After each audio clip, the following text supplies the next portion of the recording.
Finally, NewFoundReality, episode 7. A lot of people were asking me, why am I doing this particular podcast now? Why not something else? And there's so many other things that I want to talk about. I want to talk about music, I want to talk about comedy, I want to talk about love, I want to talk about family, and some other burning issues that are really dear and close to my heart. But you know what? This particular podcast started so long, and it has been a part of my existence for such a long time that I really had to find some time to do it. And I'm doing it now. This is our 7th episode, and with it I'm going to conclude this particular New World Order manifesto, or whatever this is. The reality that my friends and I tried to avoid is chipping or becoming one with the artificial intelligence, being hooked up to a computer that is going to decide our future. And in many ways, maybe that's not so bad. After all these years, I'm thinking to myself, what if instead of asking God to do all these things for us, we put all this information into a computer and let the computer decide for us? The thing is, the computer might decide that we are the problem and just eliminate us. We've seen movies like that too. Also, who is going to program that computer? Who is going to, set up the parameters of who is good or who is bad, or who is more, needed or less needed for this society? I think that the moment we start playing God is the moment we stop being humans, because as humans, we're not supposed to be God. And in many ways, all the things that I was talking about through these past 7 episodes are exactly that, us trying to play God.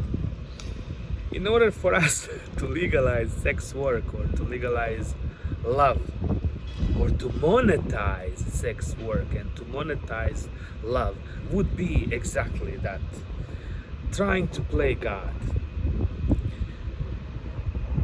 There is so much mystery to this life, and really we don't deal well with the mystery. We don't know what's going to happen. It could be good, it could be bad, and we try to avoid it.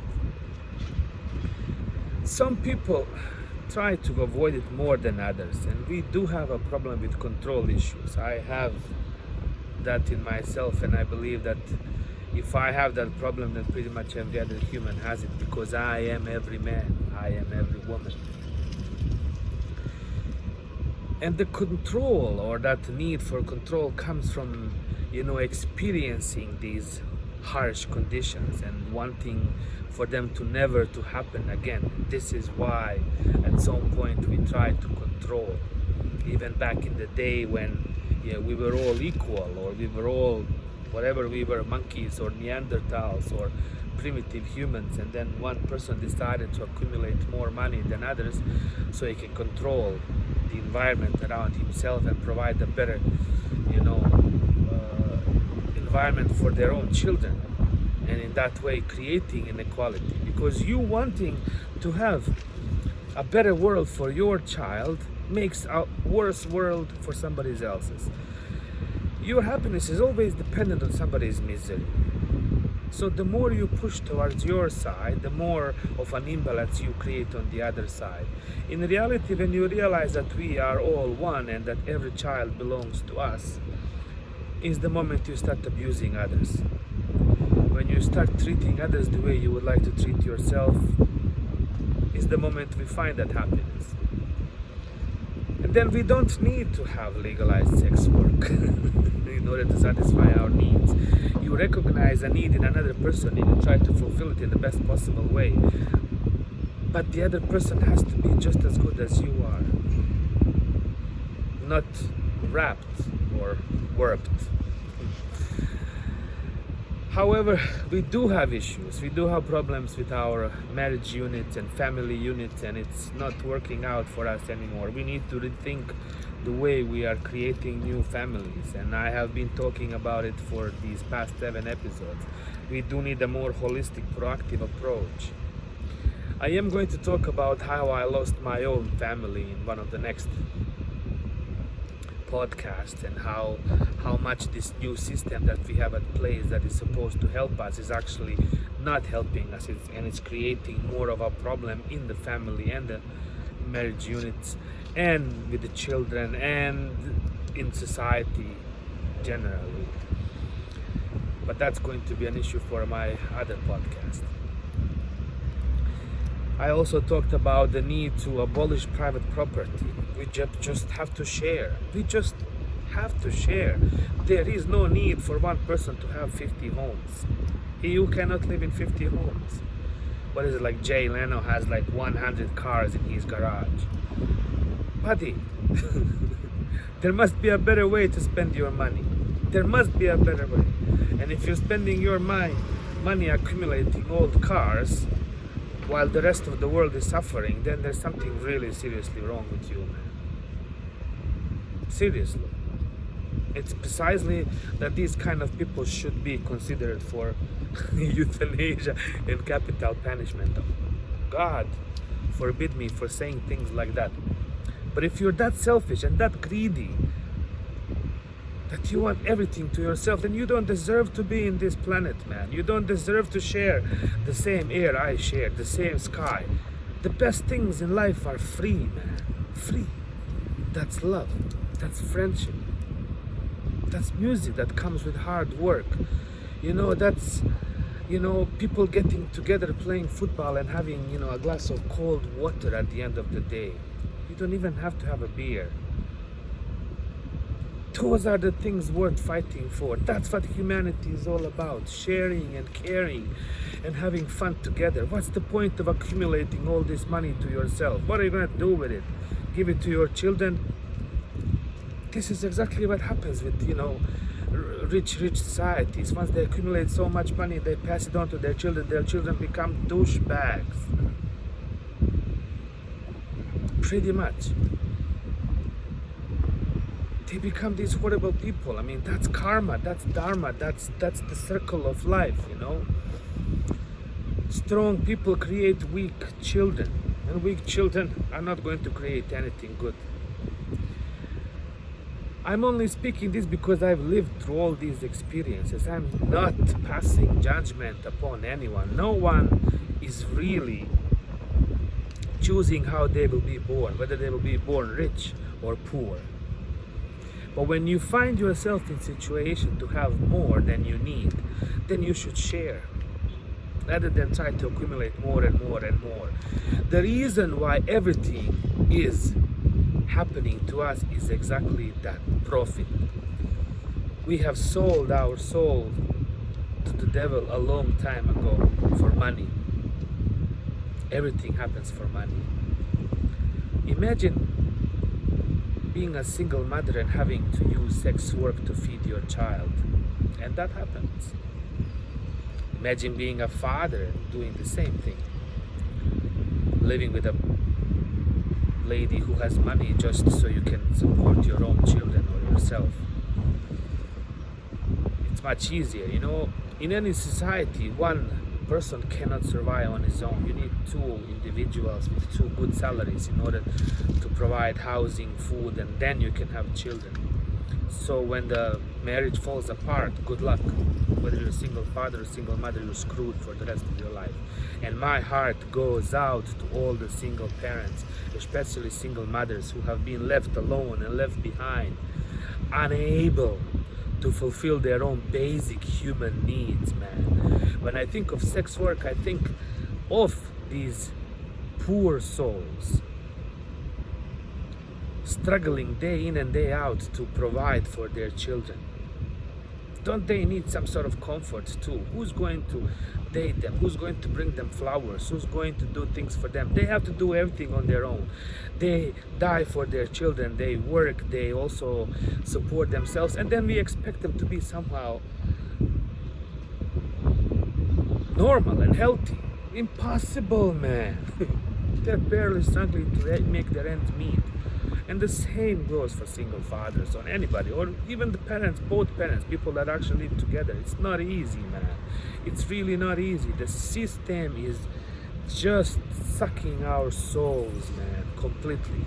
And the future is going to be, integration of this artificial intelligence to chipping in order to further control us. At least, in that way we will not have any more, like things to worry about, because every emotion that we have will be regulated.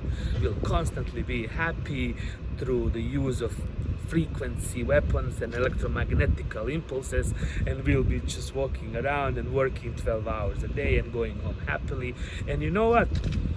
If you want a robot, then I don't want to live like that. This is why I talk about euthanasia. If you want me to be a bloody robot who is going to work for $12 an hour, 6 days a week, I don't want to do that, man. I want a way out. This is not what I signed up for. I was not born to be like this. I was born to be happy, to enjoy my life, to be everything, one with the universe, to dance in rain, to fall in love madly with one person. Two if I want, who cares? But that should be my choice, not a computer algorithm. Everything is a bloody algorithm. Google decides my destiny and my fate. What happens to magic? What happens to me? What happens to 5 billion years of information stored within my DNA? I am the bloody universe. I am the beginning, the middle, and the end. And so are you. All this ancient information and knowledge that we had before the beginning of Prophet Jesus is destroyed. I mean, do you think that we are this is our society, this 2,000 years old? What happened to Mayas, Aztecs, astral projections? What happened to all that? We don't need the bloody phones to communicate with each other. Even our brain function has been suspended, and we know that. I mean, I know I'm talking out of my behind again here, and a lot of you will think like, okay, what is he talking about? But the reality is that all this knowledge that we have has been suspended. We don't know everything. Some of us know more than the others, and they keep that secretly to themselves because it keeps them in a position of power. But really no one is happy. The more money, the more problems. Trust me. My heart goes out to rich people more so than to poor people. My God.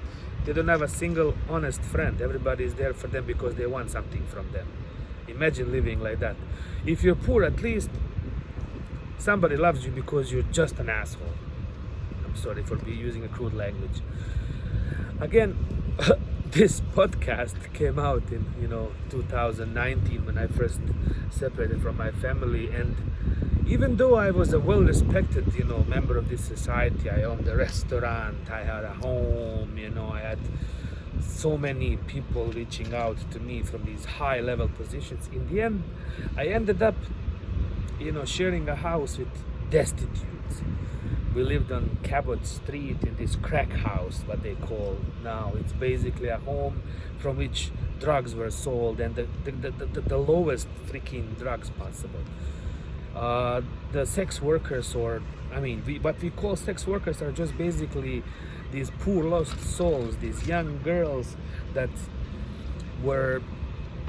they ended up homeless because their families fell apart. Some of them had really nice homes. They had like parents who had trouble. They didn't know how to date each other. They started drinking, arguing, and the social workers got involved. They took the kids out.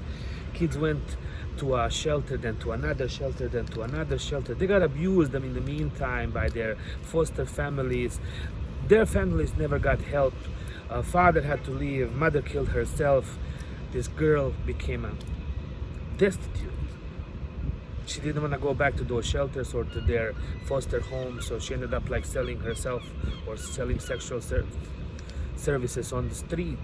And I had a video about it on our Longs Hill. And just for what? For a little bit of money to buy drugs so she can forget her pain. So while staying on in this house on Cabot Street, women were running around naked, blasted out of their minds, man. The entire population of that home, there was 3 roommates, and there was about 6 other, people passing by. They all died. There's one more person left, and myself. At some point, I just said, look, this is all great, but this is not happening. And they were getting, enough money to survive, not enough to progress. So basically, twice a month they would get their check from the government. They would go buy drugs and alcohol, and then it would be the best party ever. I'm telling you, I have never seen better friends than there. Of course, I don't think that was true friendship. It was more desperation. Anyways, what I suggest as the last piece of advice, and this is number 6 on my list, is the public display of socioeconomical status. When the masks first came out, I really wanted to mask color to indicate how much money you have. I want to publicly expose the rich and the poor, because I think that in this secrecy that we hide in is exactly where all the madness happens. And I want to say madness because I don't want to use the word filth. It almost irks me, and this is going to piss off a lot of people, is that the people who actually have money, when they go around, they sort of enjoy. They get on this high horse and thinking, oh my God, look at all these destitutes, while they go home to their mansions.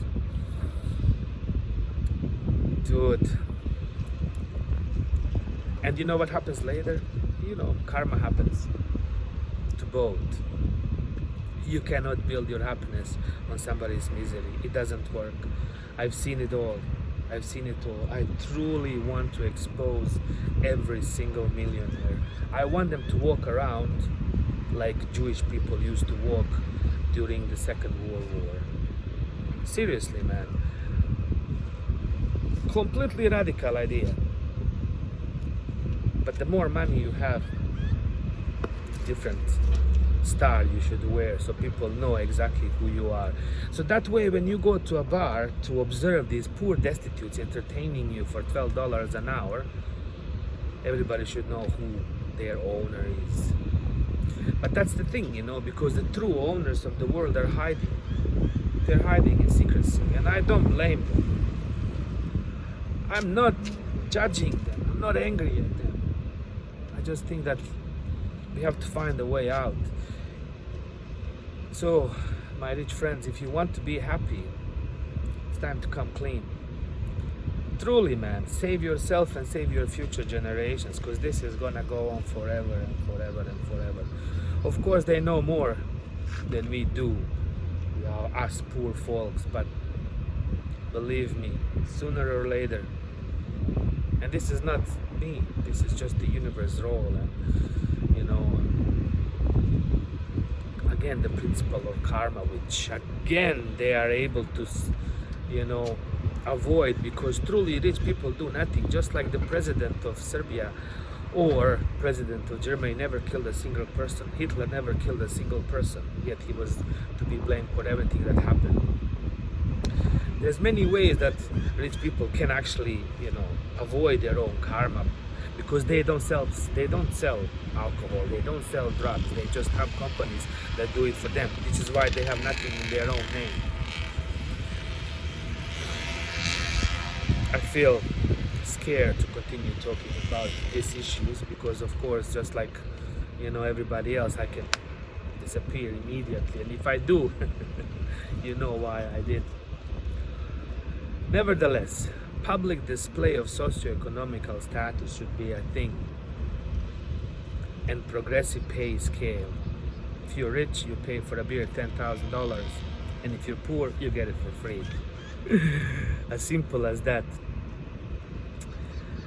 I'm concluding with these videos, with this particular video. So it's our choice still. We can still find a way to live peacefully together, or we can surrender our free will and our choice and hook ourselves up to these bloody computers who are going to decide in the future how we will feel, what we will do, and who we're going to be with, and who we're going to raise. The choice is us. There is still one. Please, let's work together, the rich and the poor, men and women. Let's do this. I love you all. See you in the next podcast.